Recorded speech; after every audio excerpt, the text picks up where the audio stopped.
¿Qué tal, mis queridos amigos? ¿Cómo estáis? Espero que vaya muy bien por ahí. Menuda se está liando alrededor de la fecha límite de entrada en vigor de la norma o no que provoca que los vehículos de China, que son eléctricos, lleguen a Europa con unos aranceles extra, lo que ha provocado un grandísimo malestar en, como no podía ser de otra manera, las autoridades de aquel país. En este vídeo vamos a hablar un poco de cuáles son los últimos movimientos y también, aunque lo vamos contando por píldoras en los vídeos, de qué es lo que planea China. Y en cierta medida también, al final estamos todo el rato hablando de China, China, China, pero quizá habría que dedicar un poco de tiempo a explicar por qué China tiene tantísimo interés en entrar en el mercado europeo y ganar cuota de mercado en nuestro territorio. De aquí a nada vamos a tener nuevos modelos chinos que van a venderse también en España y nuevas marcas y que por supuesto en carwow.es vamos a poder probar para contarte de manera honesta, como siempre intentamos, qué ofrecen estos productos, qué tienen de interesante y dónde están por delante o por detrás del resto de marcas y productos que ya estamos más acostumbrados a tratar. Pero lo cierto es que hay una fecha y un día que es el 25 de septiembre, nada, contando el tiempo, el momento en el que se publica este vídeo, en el que la Unión Europea se va a reunir por fin para decidir definitivamente si se ponen aranceles a los automóviles eléctricos chinos. Y si finalmente, como parece, eso acaba sucediendo, lo que va a ocurrir es que China va a tomar represalias. Pero la aprobación de la medida no va a ser tan fácil. En los últimos tiempos China está aumentando enormemente la presión y ya te estábamos contando en un vídeo anterior que publicamos que había algo muy curioso en este estado España, que es un país muy importante sobre este asunto. Primero de todo porque España es uno de los países más grandes de la Unión Europea y por lo tanto el voto español tiene una posición cualificada. En segundo lugar porque España es una plaza muy potente, un puesto importante de fabricación de automóviles a nivel europeo y a nivel mundial. Y la decisión de España al respecto, inicialmente, de promover las medidas arancelarias contra China, resultaba un tanto lógica desde el punto de vista de que la mayoría de las fábricas que hay en nuestro país son europeas y defiende la industria europea. Sin embargo, al mismo tiempo, España está haciendo un trabajo por debajo de intentar atraer capital chino para montar fábricas chinas aquí en España. Y eso es absolutamente contradictorio y se resolvió con el hecho de que, terminada la visita del presidente del gobierno a aquel país, volvió promoviendo una idea contraria, es decir, ahora está presionando dentro de la Unión Europea para que España sea uno de los países que está en contra de la promulgación de esta norma. Y aquí hay un asunto muy importante y es que en los últimos días y hasta que finalmente se tome la decisión definitiva, el ministro de Comercio nada menos de China, que se llama Wang Wentao, un señor por cierto muy alto, que parece occidentalizado, está en Europa directamente haciendo lobby para intentar que determinados países cambien su opinión con la intención de que cambie al final la aprobación de la norma y no pueda llevarse a cabo. Ojo, para que al final no se pongan aranceles a los coches eléctricos chinos, tiene que haber una mayoría cualificada, esto es, el 65% de los votos. El señor Wentao está haciendo un tour visitando los últimos países que le quedan por convencer, quiere hablar con Bélgica, quiere hablar con Italia y ya se ha reunido con las autoridades alemanas. Alemania es un país que está en una situación muy delicada porque por una parte su industria del automóvil, que es importantísima en ese estado, específicamente los grandes fabricantes como Volkswagen, están en una posición, digamos, dudosa sobre si apoyar o no la norma, pero en general desde Alemania no se está muy de acuerdo en que se grave, en que se penalice el producto chino, precisamente por la importancia de las inversiones que Alemania tiene en China, pero sobre todo por lo que puede perder de la compra de bienes de producto de primera calidad alemanes, especialmente coches de lujo, que no se fabrican en China y que se importan desde el Estado alemán hacia aquel país. Además, como digo, de imbricaciones, el socio chino para Alemania es el número uno a nivel de intercambio comercial entre países europeos y el gigante asiático y por lo tanto todo lo que afecte al statu quo actual de relaciones comerciales afecta sobre todo a la principal economía europea, que es la alemana, que está muy expuesta, como digo, a nivel de inversión, a nivel de comercio y a nivel de intercambio con China.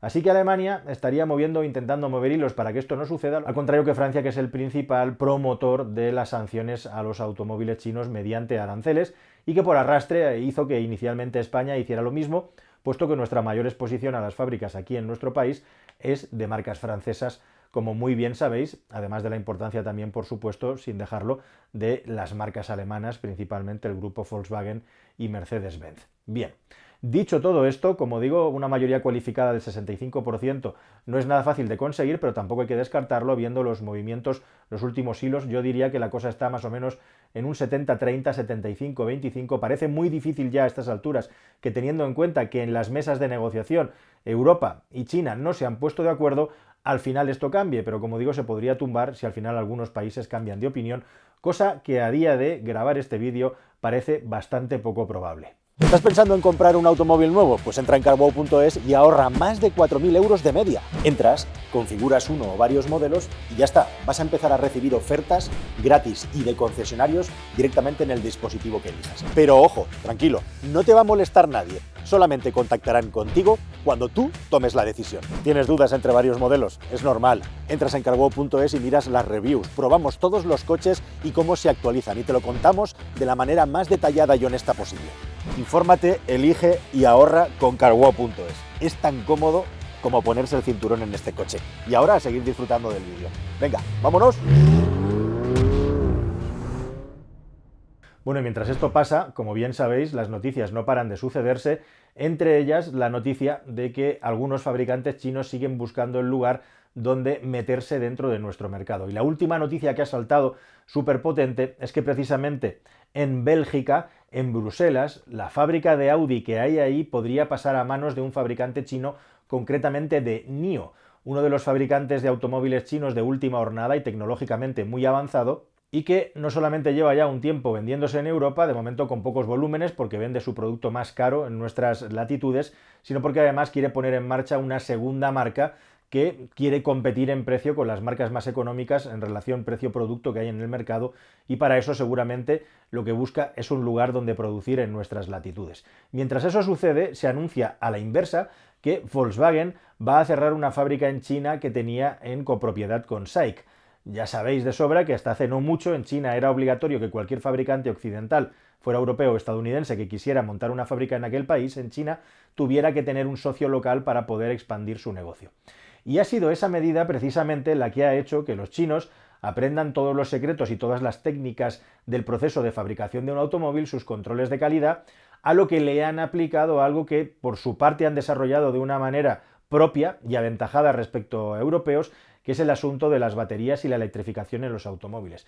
Y sumando el expertise en la fabricación de coches que les hemos regalado nosotros, más el expertise que ellos han desarrollado en la electrificación, han construido una nueva e incipiente industria del automóvil que ahora es líder mundial. Bueno, ¿por qué China tiene tantísimo interés en llegar a Europa? Bien, en primer lugar, hay un motivo muy importante, que es que China ha cambiado radicalmente de chip y ahora en aquel país la mayoría de los compradores de automóviles nuevos, recordemos que China ya es el principal mercado automovilístico del mundo y por lo tanto todo lo que ocurre allí influye en el resto del planeta, y ya no solo Japón y Estados Unidos son los grandes centros, digamos, de consumo de automóviles junto con el espacio de la Unión Europea, sino que ahora China está por encima de todos ellos, y por eso la importancia para el mercado automovilístico mundial y para los fabricantes europeos. El hecho más novedoso es que en China los chinos han comenzado a comprar automóviles enchufables en masa y automóviles de marcas chinas. ¿Qué compraban hasta la fecha? Hasta la fecha compraban principalmente los automóviles que producían fabricantes europeos y fabricantes japoneses en conjunción con sus socios locales.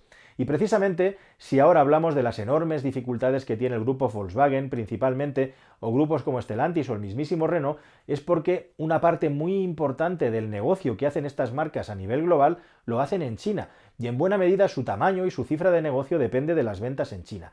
¿Qué ocurre? Que hasta la fecha, en cierta medida, esa gigantesca hipertrófica estructura que tiene Volkswagen en el mundo en general, en Europa en particular y en Alemania en concreto, venía sustentada por los ingresos que la compañía tenía en China.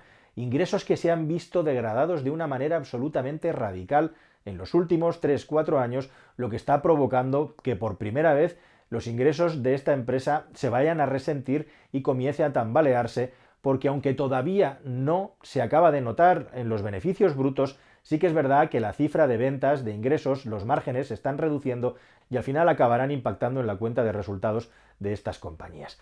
Esto es, el principal problema que tienen los fabricantes europeos lo tienen precisamente en el mercado en el que los fabricantes chinos han emergido, que es China, se han hecho fuertes y han liderado un mercado. Un mercado, por cierto, que no te pienses que es un libre mercado al estilo europeo o estadounidense. Por supuesto que cualquiera se puede comprar el coche que quiera, pero un mercado que está absolutamente pilotado y dirigido por el Partido Comunista Chino, que quiere que la gente compre coches de marca china y que además estén producidos con tecnología china y que sean enchufables, porque eso les da el tamaño, el volumen para poder crecer y diferenciarse del resto del mundo. Y eso favorece a la economía china, puesto que ahora una parte muy importante del dinero se queda en China en lugar de ir a fabricantes europeos o japoneses principalmente. Ese es el motivo principal. El segundo motivo, igualmente e igual de importante, es que por supuesto en China tampoco todo es maravilloso y fenomenal. Y lo que ha ocurrido en los últimos años, como cuando se hace un crecimiento tan salvaje y tan rápido, es que se produce mucho desorden y mucha ineficiencia. Lo que ocurre ahora mismo en China son dos cosas. La primera, que hay un excedente total de marcas y de fabricantes de automóviles, sobran fabricantes de coches al calor de esta promoción del Estado chino por el vehículo electrificado y por lo tanto lo que está ocurriendo es una selección natural en la que muchos fabricantes están empezando a tener dificultades. Y muchos van a quebrar, muchos van a ser absorbidos y muchos van a cerrar porque la competencia es feroz y ahora mismo sobra la oferta. Y en segundo lugar, que la economía china ya no crece ni a los ritmos ni a los niveles de hace 20 años y por lo tanto no puede seguir asimilando el crecimiento de automóviles que hasta la fecha ha ido asimilando y que ha provocado precisamente que a los fabricantes chinos en conjunción con los europeos y japoneses no les interesara salir fuera de su mercado porque bastante tenían con abastecer lo que les estaba pidiendo el propio mercado. ¿Y qué es lo que ocurre? Que estos dos factores provocan un tercer factor como resultado, que es que los precios en China han bajado mucho y hay una absoluta guerra de precios. O dicho de otra manera, lo que ganan las compañías por coche vendido es ahora muy inferior a lo que ganaban hace unos años, los márgenes se han reducido radicalmente. Y hete aquí, clink, donde aparecen los europeos como una tabla de salvación donde colocar un producto que ahora sí que tiene valores añadidos y que se puede vender a un precio alto en un continente y en unos estados que tienen un poder adquisitivo todavía más alto y donde el precio de los automóviles es mayor.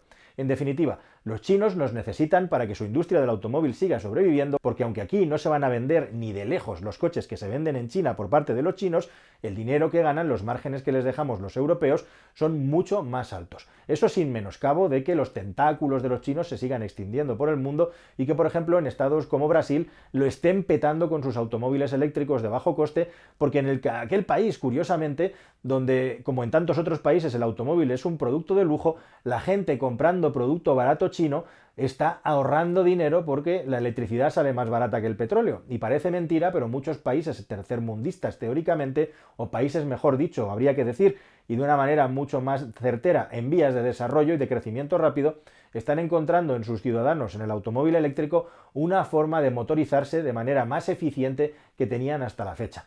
Así que este es un poco el motivo y la radiografía por la que los chinos quieren llegar a nuestras latitudes y porque no van a cejar en su empeño precisamente porque nosotros les pongamos aranceles. Como ya hemos dicho, tienen muchas maneras de esquivar estas normas. Para empezar, están dispuestos a reducir sus márgenes porque por las eficiencias que generan todavía ganan dinero, aunque ganen un 80% menos de dinero, para que sus precios todavía sigan siendo competitivos aquí.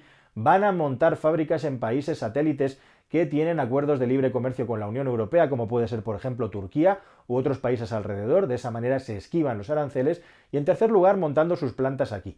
Y como os decía en el último vídeo, y no hay que ser cándidos, evidentemente si a un chino le quitas el precio de mano de obra china, le quitas su cadena de suministro china y le quitas la compra de materias primas como el acero o el aluminio chino, ¿qué le queda a un fabricante chino si además le obligas a pagar los impuestos y tener los beneficios sociales y la protección del estado del bienestar europeo? Pues al final el precio del producto chino acabará siendo igual de costoso que el precio del producto europeo.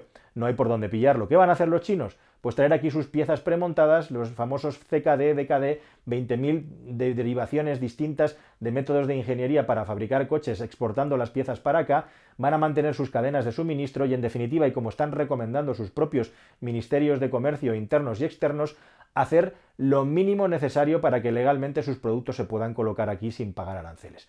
Y lo que queda por prever es una doble tendencia. Por un lado, fabricantes de coches a partir del año 25 que van a producir menos y todavía más caro, lo cual nos va a perjudicar. Fabricantes de coches, sean del país que sean, que se van a meter en la guerra de intentar hacer producto electrificado mucho más barato. Al final, el mercado, ya os contamos hace tiempo que se habían partido en dos y a partir del año 25 todavía se parte y se disgrega más en dos. Veremos en esta división dónde quedan los fabricantes tradicionales europeos, dónde quedan las marcas chinas. Al final, lo que quiere hacer la mayoría es tener una pata en un sitio y tener la pata otra, es decir, tener un Renault y tener un Dacia. En definitiva, al final se trata de intentar picar de todos los lados y el que no pueda tendrá que decidir en qué lado de la orilla se queda.